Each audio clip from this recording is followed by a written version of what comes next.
اللہ تبارک نے قرآن مجید میں ارشاد فرمایا کہ ہم نے ہر ایک کو اس کے گناہ پہ پکڑا. فَمِنْهُمْ مَنْ أَرْسَلْنَا عَلَيْهِمْ, کچھ پر ہم نے پتھروں کی بارش کی, کنکریاں ماری, کچھ کو چیخ کے ذریعہ ہلاک کر دیا, اور کچھ کو ہم نے زمین میں دھسا دیا. وَمِنْهُمْ مَنْ أَغْرَقْنَا, اور کچھ لوگوں کو ہم نے غرق کر دیا. یہ مظاہرہ ہے اس بات کہ اللہ تبارک و تعالیٰ کی غیرت کو اگر للکارا جائے گا تو اس کا انجام سامنے آئے گا اور اس کو بھگتنا پڑے گا. اللہ تبارک و تعالیٰ چھوڑتا نہیں.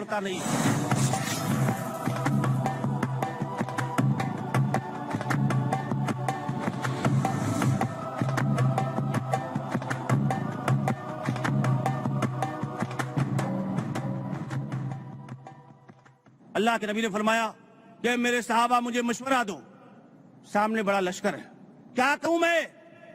صحابہ کرام رضوان اللہ تعالیٰ علیہ مجمعین کھڑے ہوئے اور کہنے لگے, اللہ کے نبی ہم قوم موسیٰ کی طرح نہیں کہیں گے.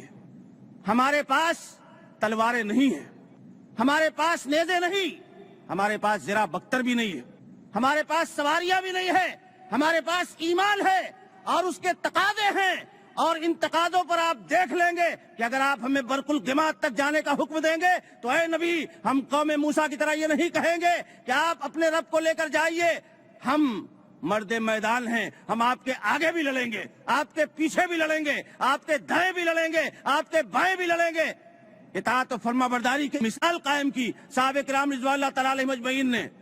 اللہ کے نبی جناب محمد رسول اللہ صلی اللہ علیہ وسلم اللہ کے سامنے گر گئے, رونے لگے. حدیث کے الفاظ یہ ہے کہ آپ رو رہے تھے اور کہہ رہے تھے, پروردگار عالم دیکھ کن لوگوں کو لایا ہوں. یہ جماعت کھڑی ہے جو تیرے لیے جان دے بھی سکتی ہے اور تیرے لیے جان لے بھی سکتی ہے. یہ وہ جماعت ہے پروردگار عالم کہ اگر آج اس کا خاتمہ ہو گیا تو پھر زمین پر تیری عبادت نہ ہوگی. اللہ تبارک و تعالیٰ نے یہ کہا کہ محمد نشان زدہ گھوڑوں پہ فرشتے تمہاری مدد کو آتے ہیں صلی اللہ علیہ وسلم. اور دنیا نے دیکھا کہ بڑے بڑے سرکشوں کی گردنیں مروڑی ہوئی پڑی تھی, نصرت الہی آئی اللہ کی اطاعت و فرما برداریوں کی بنیاد پر. تو حضرت عمر بن خطاب رضی اللہ تعالیٰ نے فرمایا کہ اللہ کا تقوی سب سے بڑا ہتھیار ہے, اس سے بڑا کوئی ہتھیار نہیں ہے. اور ہم جو دشمن پر فتح پاتے ہیں وہ ان کے گناہوں کی وجہ سے, ورنہ دشمن ہمیشہ ہم سے زیادہ تعداد میں ہوتا ہے, ہم سے زیادہ اسباب و وسائل اس کے پاس ہوتے ہیں. اگر ہم اور وہ گناہ میں برابر ہو گئے تو ہمیں اس پر فتح نہیں ملے گی. اپنے گناہوں سے ڈرو, اپنے گناہوں سے ڈرنا ضروری ہے. بڑے بڑوں کو اللہ تبارک و تعالیٰ کی گرفت سے جائے فرار نہیں ہے اگر وہ اللہ تبارک و تعالیٰ کی نافرمانی کرتے ہیں. اللہ کے نبی جناب محمد رسول اللہ صلی اللہ علیہ وسلم کے ایک غلام, اللہ کے نبی خیبر سے واپس آ رہے تھے, جنگ کے میدان سے اللہ کے نبی صلی اللہ علیہ وسلم کی واپسی تھی اور جہاد کے میدان سے ہی گزر تھا, وہ تیر لگا اور ان کا انتقال ہو گیا. لوگوں نے کہا ہنی اللہ کا شہادہ, کہ تمہیں شہادت کی خوشخبری ہو. اللہ کے نبی جناب محمد رسول اللہ صلی اللہ علیہ وسلم نے فرمایا کہ کلا, ہرگز نہیں, خوشخبری نہیں ہے. وہ چادر جو خیبر کے مال غنیمت میں سے, مال غنیمت کی تقسیم ہونے سے پہلے اس نے لے لیا تھا, وہ اس پر شعلہ بن کے بھڑک رہی ہے.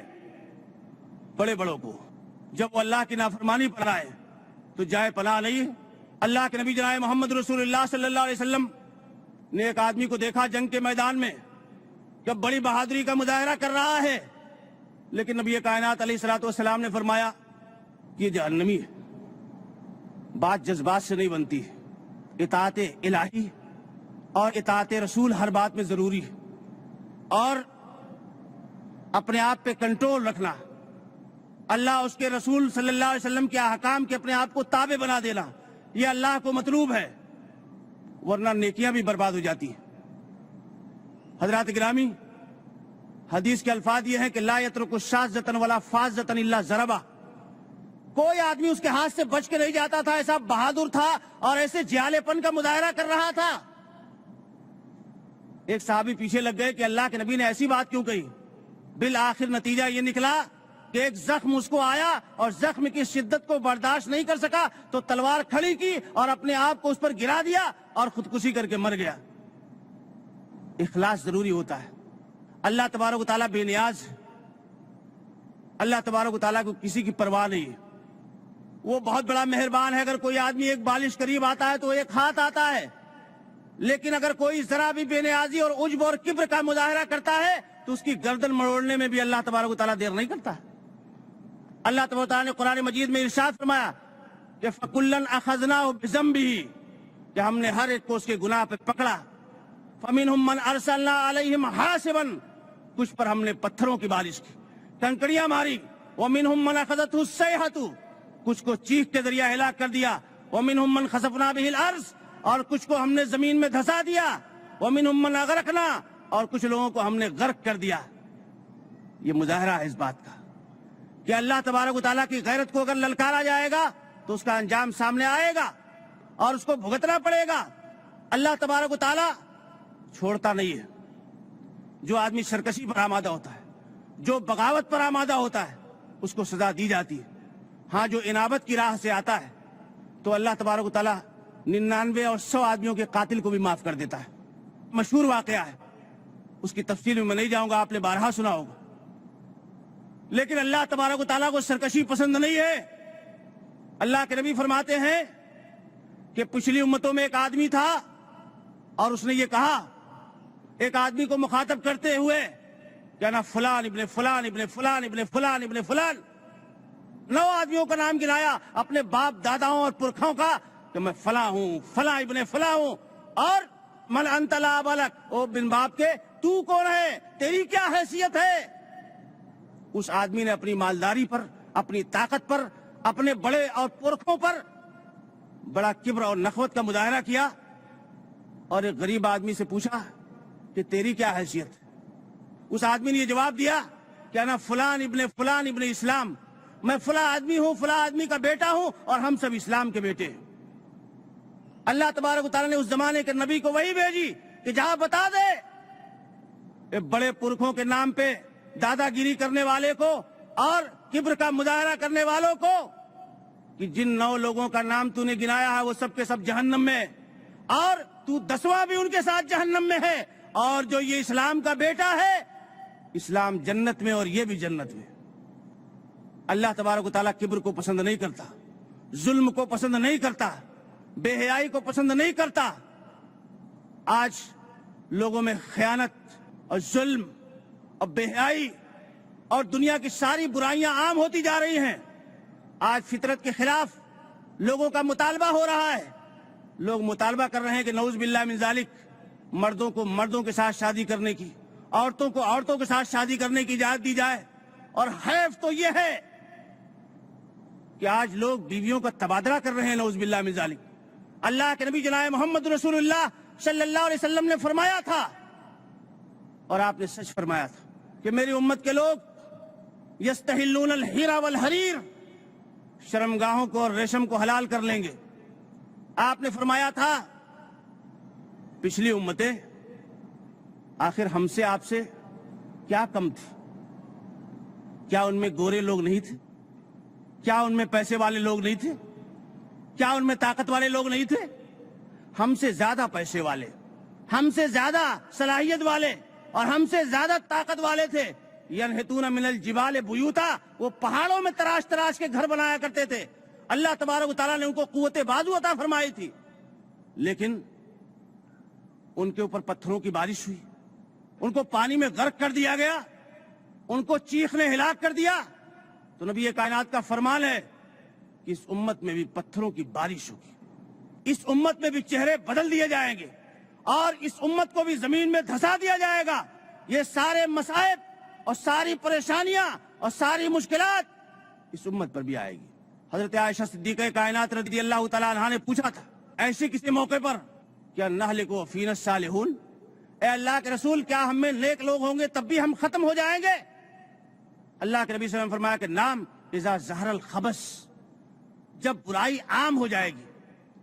اور دوسرے کسی آدمی نے ایسے موقع پہ پوچھا تھا جب اللہ کے نبی نے کہا تھا کہ پتھروں کی بارش ہوگی، چہرے بدل دیے جائیں گے، کہ متی ذالک یا رسول اللہ، اے اللہ کے رسول ایسا کب ہوگا؟ اے مسلمانوں کان کھول کے سنو، اور حفاظت سے رکھنا کلیجے لگا کر، حفاظت سے رکھنا کلیجے لگا کر، کلام نبی ہے، فسانہ نہیں ہے۔ نبی کائنات نے فرمایا تھا اذا ظہرت القینات والمعازف، کلچر بدل جائے گا، اسلام کی سوسائٹی بدل جائے گی، معاشرہ بدل جائے گا، طوائفوں کا راج ہوگا، گانے بجانے والے آلات۔ آج دیکھ لو، دوسری سوسائٹیوں کی بات جانے دو، آپ کا نوجوان تھرکتا ہوا نظر آئے گا، آپ کی لڑکیاں ناچتی ہوئی نظر آئیں گی، اور اللہ کے نبی نے فرمایا کہ طوائفوں کا غلبہ ہوگا، گانے والیوں کا غلبہ ہوگا۔ آج مسلمانوں کا آئیڈیل کون ہے؟ اللہ کے نبی جناب محمد رسول اللہ صلی اللہ علیہ وسلم، صدیق اکبر، فاروق اعظم، فاطمۃ الزہرا، عائشہ صدیقہ کائنات، کون مسلمانوں کا آئیڈیل ہے؟ آپ جا کر دیکھیے۔ میں آپ کو بتاؤں کہ میں ایک مسلم علاقے میں گیا، اور مسلم علاقے میں میں نے پوچھا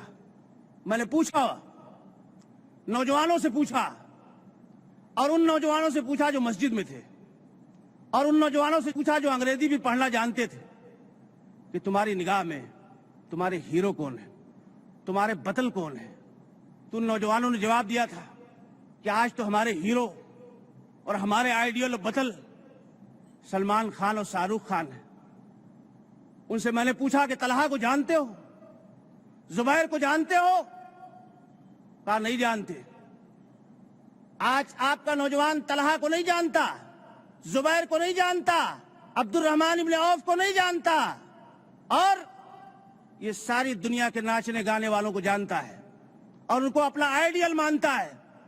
ایک لڑکا، ایک انٹرویو میں بیٹھا ہوا تھا، مسلم لڑکا، میڈیکل کالج کا، اس سے میں نے پوچھا کہ اپنے رسول کو جانتے ہو؟ اپنے رسول کا نام تمہیں معلوم ہے؟ کہا ہاں، رسول کا نام مجھے یہ خوف ہے کہ محمد رسول اللہ صلی اللہ علیہ وسلم کی امت بھی کبھی اس حد تک نہ پہنچ جائے، اس لیے روتا ہوں۔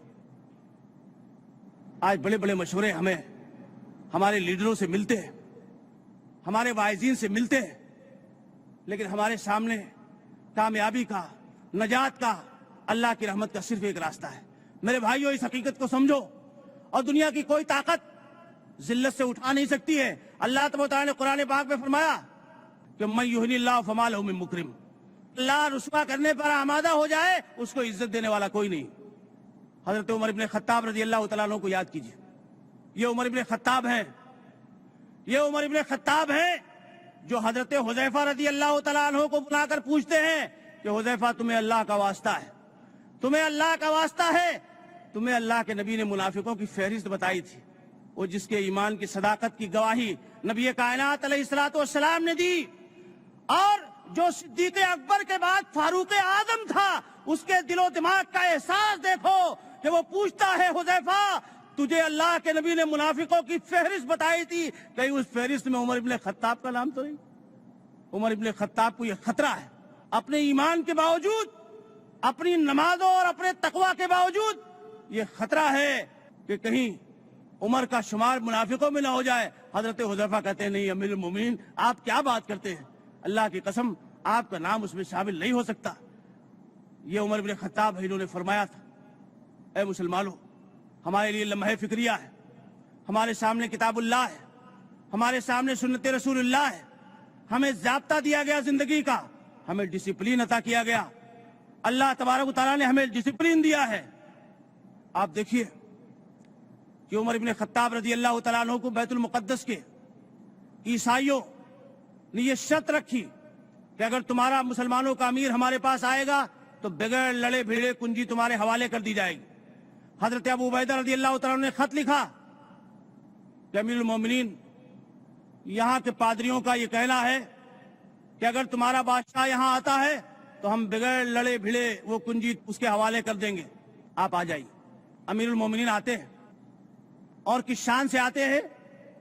ایک ہی اونٹنی ہے جس میں غلام بھی سوار ہوتا ہے، خود بھی سوار ہوتے ہیں، اور جب بیت المقدس کے پاس پہنچتے ہیں تو غلام سوار ہوتا ہے، نکیل امیر المومنین کے ہاتھ میں ہوتی ہے، پیون لگے ہوئے کپڑے پہنے ہوئے۔ حضرت ابو عبیدہ رضی اللہ تعالیٰ نے دیکھا تو بہترین سواری منگائی، اچھا کپڑا منگایا اور کہا کہ امیر المومنین یہ ظاہر دار قوم ہے، آپ اچھا کپڑا پہن لیجئے، اچھی سواری پہ آ جائیے۔ امیر المومنین رضی اللہ تعالیٰ نے فرمایا کہ ابو عبیدہ اگر تیری جگہ کوئی دوسرا آدمی یہ بات کہتا تو میں اسے دنیا بھر کے لیے عبرت بنا دیتا، لیکن ابو عبیدہ کا ایمان امیر المومنین کو معلوم تھا، ان کی سبقتیں معلوم تھی، ان کا مرتبہ و مقام معلوم تھا۔ کہا کہ ابو عبیدہ نحن قوم اعزنا اللہ بالاسلام، ہم بکریوں کے چلانے والے، ہم دنیا میں خاری کے ساتھ پھرنے والے، اے ابو عبیدہ نحن قوم اعزنا اللہ بالاسلام، ہم وہ قوم ہیں کہ جس کو اللہ نے عزت اسلام سے دی ہے، اور محمد تغین العزت بغیرہا اذلنا اللہ، اگر ہم نے عزت کہیں اور تلاش کی تو اللہ ہم کو ذلیل کر دے گا۔ یہ حقیقت ہے جس کو آج مسلمانوں کو سمجھنے کی ضرورت ہے۔